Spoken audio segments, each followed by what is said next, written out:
deep in the heart of 17th century Japan, where the shadows of the samurai were long and the weight of honor was heavier than steel, one man stood apart, not just as a warrior, but as a legend.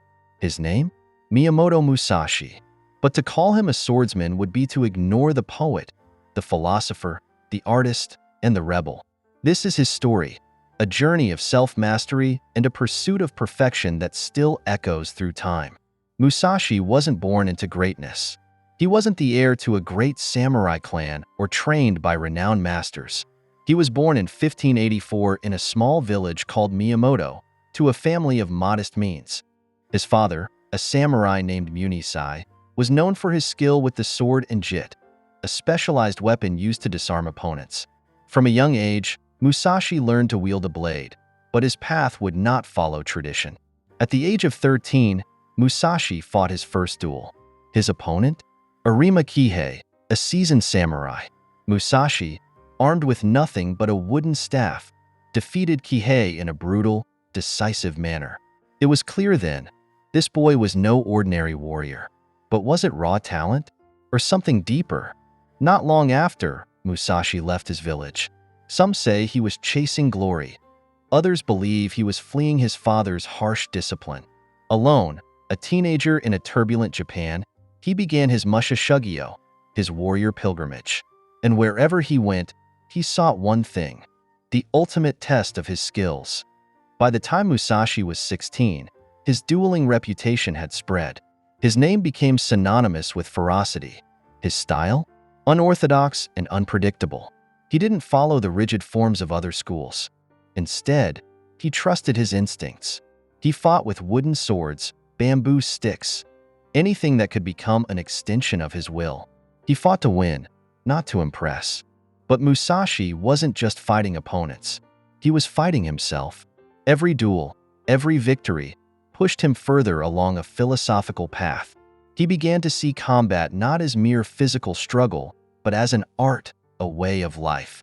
And then, at 21, Musashi faced the most defining battle of his early years, the duel against Sasaki Kojiro, a man known as the Demon of the Western Provinces.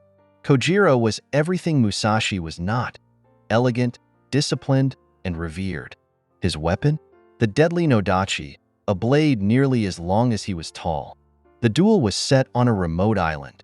Legend says Musashi arrived late, deliberately keeping Kojiro waiting.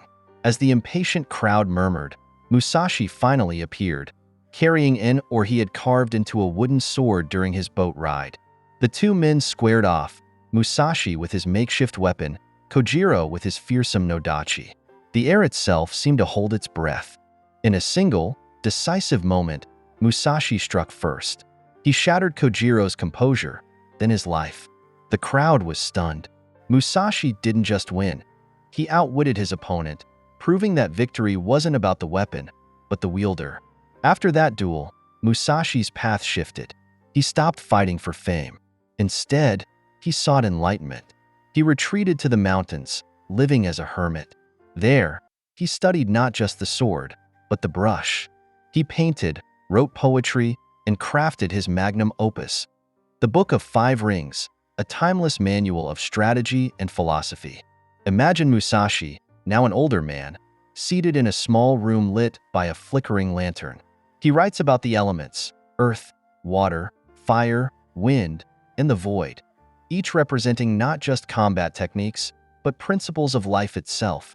His words are a guide, not just for warriors, but for anyone seeking mastery of their craft.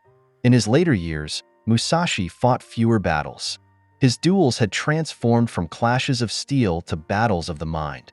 He taught students, sharing his wisdom, but always emphasized one thing: the way of the sword was the way of self-discovery.